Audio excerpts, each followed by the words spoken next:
بسم اللہ الرحمن الرحیم۔ نظام الملک ابو علی الطوسی تاریخ کی ایک عظیم شخصیت مانے گئے ہیں۔ آپ سلطان الپ ارسلان سلجوقی کے وزیر تھے، پھر ان کے بعد ان کے بیٹے ابو الفتح ملک شاہ کے وزیر بنے۔ آپ بہت بڑے عالم تھے، حدیث اور فقہ کے ماہر تھے، اور علماء کرام کا بڑا اکرام کرتے تھے۔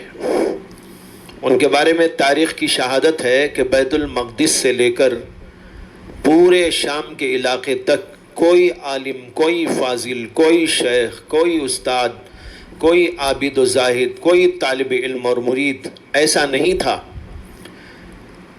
جس کو وزیر نظام الملک کی خصوصی عنایات اور توجہات حاصل نہ ہو، اور وہ سالانہ اپنے بیت المال سے ان سب علاقوں کے علماء اور مشائخ اور عباد و زہاد اور طلباء وغیرہ پر 6 لاکھ سے زائد دینار خرچ کرتے تھے۔ ان کا ایک عجیب واقعہ تاریخ کے اندر لکھا ہے۔ علامہ طرطوشی نے اپنی کتاب سراج الملوک میں اس کو بیان کیا ہے۔ وہ کہتے ہیں کہ ایک بار وزیر نظام الملک طوسی سے بادشاہ ملک شاہ نے کہا کہ اے بابا، بادشاہ اپنے وزیر کو بڑے ہونے کی وجہ سے باپ کہہ کر پکارتے تھے۔ تو بادشاہ نے کہا کہ بابا، مجھے یہ بات پہنچی ہے کہ آپ سالانہ 6 لاکھ دینار ایسے لوگوں پر خرچ کرتے ہیں جس کا کوئی نفع حکومت کو نہیں، اور نہ یہ لوگ ہمیں کچھ کام آ سکتے ہیں، اور عام طور پر یہی تصور اس طبقے کے بارے میں ہے، یعنی علماء کے بارے میں، مشائخ کے بارے میں، طلباء کے بارے میں، کیونکہ ان کا کام لوگوں کو یا تو نظر نہیں آتا یا ان کے کام کی کوئی وقت اور حقیقت ان کو معلوم نہیں۔ جب بادشاہ نے یہ بات کہی تو یہ سن کر وزیر نظام الملک رونے لگے، اور بادشاہ سے انہوں نے کہا کہ بیٹا، بادشاہ کم عمر تھے تو پیار سے ان کو بیٹا کہتے تھے، تو کہا کہ بیٹا، میں ایک اندھا بڈھا ہوں، اگر میری قیمت لگائی جائے تو 5 دینار کے برابر بھی نہ ہو، اور تم ایک ترکی جوان ہو، اگر تمہاری قیمت نکالی جائے تو ممکن ہے کہ 30 دینار نکلے، لیکن ذرا سوچو کہ تم اپنی لذتوں میں مشغول رہتے ہو، شہوتوں میں منہمک رہتے ہو،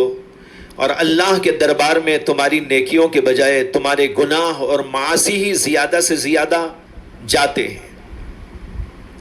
اور دوسری طرف تمہارا لشکر جس کو تم خطرات اور حوادث کے لیے تیار کرتے ہو اور اپنے ملک کی حفاظت کا سب سے بڑا ذریعہ جانتے ہو، وہ 2 ہاتھ لمبی تلوار اور 3 ہاتھ لمبے تیر سے تمہارے حق میں لڑتے ہیں، اور تمہارا لشکر گناہوں میں مبتلا رہتا ہے، شراب اور کباب میں لگا رہتا ہے، گانے بجانے میں مشغول اور مست رہتا ہے۔ اس لیے تمہاری حکومت نہ تم سے باقی رہ سکتی ہے اور نہ تمہارے لشکر سے باقی رہ سکتی ہے۔ یہ دیکھ کر میں نے تمہارے واسطے ایک عظیم دوسرا لشکر تیار کیا ہے، اور اس لشکر کو جیش اللیل کہتے ہیں، یعنی رات کا لشکر۔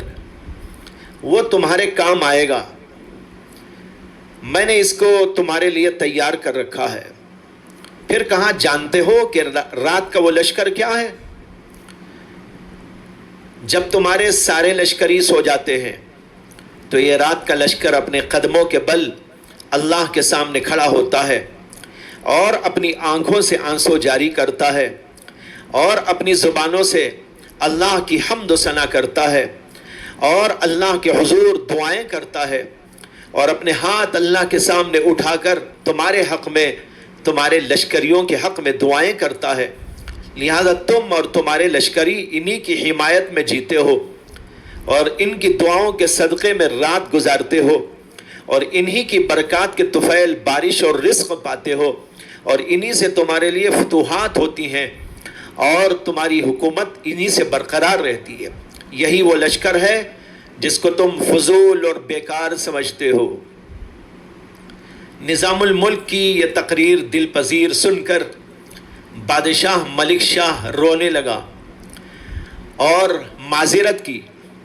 اور کہا کہ شاباش ہو اے میرے باپ، شاباش ہو، واقعی آپ نے صحیح کہا کہ انہی کے دم خم سے ہم آباد ہیں اور ہماری حکومت برقرار ہے، لہٰذا آپ ان پر جو کچھ خرچ کرتے ہیں اس سلسلے میں آپ اور اضافہ کر دیجئے۔ یہ ہے تاریخ کا واقعہ۔ اس واقعے سے ایک بڑی حقیقت سامنے آئی اور ان لوگوں کا جواب ہو گیا جو علماء کرام اور مشائخ اعظام کو فضول اور بیکار لوگ سمجھتے ہیں، اور عام طور پر ایسا ہی ہے کہ لوگ ان حضرات کو ایک فضول چیز سمجھتے ہیں، حالانکہ ان کا جو کام ہے وہ سب سے بڑا کام ہے۔ ایک تو وہ دنیا میں اللہ کے دین کو، اس کے وسائل یعنی قرآن اور حدیث کو اور ان کے علوم اور معارف کو محفوظ رکھتے ہیں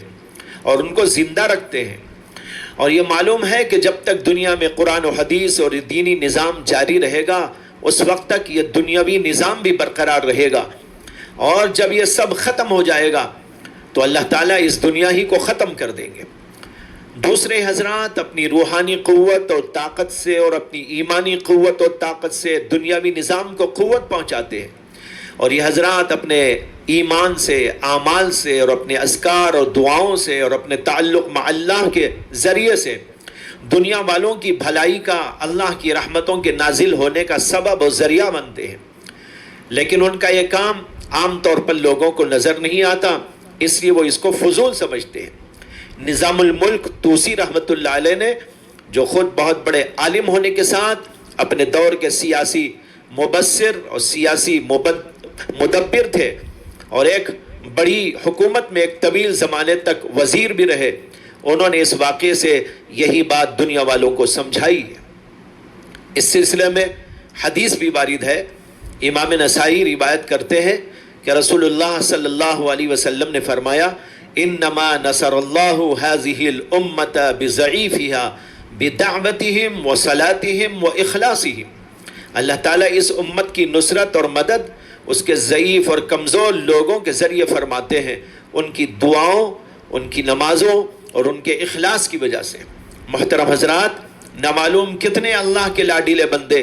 جن کو دنیا کے لوگ حقیر اور معمولی سمجھتے ہیں، وہ راتوں کی تنہائیوں میں اٹھ کر ہمارے لیے، پوری امت کے لیے، پوری انسانیت کے لیے دعائیں کرتے ہوں گے، روتے اور گڑ گڑاتے ہوں گے، اللہ سے التجائیں کرتے ہوں گے، اور ان کی وجہ سے ہم اور پوری انسانیت پر اللہ کی رحمتیں اور برکتیں برستی رہتی ہیں۔ یہ ہمارے رات کے لشکری ہیں، دن کے لشکریوں کو تو لوگ جانتے ہیں، دیکھتے ہیں، لیکن رات کے لشکریوں کو سوائے اللہ کے کوئی نہیں دیکھتا۔ ہمارے سب سے بڑے محسن یہی لوگ ہیں، اللہ ہمیں قدردانی کی توفیق عطا فرمائے۔